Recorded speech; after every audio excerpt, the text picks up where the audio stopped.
నువ్వు మాట్లాడిన మాట లాజికల్గా ఉండాలి. అంటే ఏదో ర్యాండమ్గా మాట్లాడకూడదు. మా అబ్బాయి నిన్న ఒంగోలు వెళ్ళాడు, మా కోడలేమో అన్నం వండలేదు, ఆడేమో అక్కడికి వెళ్ళాడు, ఈడేమో ఎక్కడికి వెళ్ళాడు అని మీరు ఏదో ర్యాండమ్గా మాట్లాడుతున్నారు అనుకో. మధ్యలో ఈ వెంగయ్య ఒకడు మీటింగ్ అంటుంటాడు.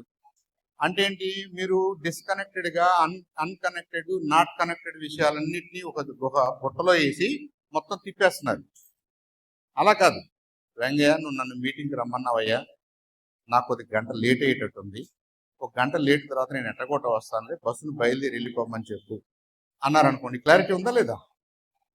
ఉందా? అలా మాట్లాడటాన్ని లాజికల్గా మాట్లాడటం అంటారు. ఏమండి, సబ్జెక్టు బాగానే ఉంది, అంటే సమయాన్ని బట్టి ఏం మాట్లాడాలో మాకు ఐడియా ఉంది, లాజికల్గా మేమేం మాట్లాడాలో కూడా మాకు ఐడియా ఉంది. ఇక మూడోది ప్యాథోస్ అంటే ఏంటంటే ఎమోషన్ అంటారు. ఎమోషన్ అంటే మీలాగా నీరసంగా మాట్లాడితే ఎక్కదండి. వెంకటేశ్వర గారు చూడండి ఎట్లా మాట్లాడాడు.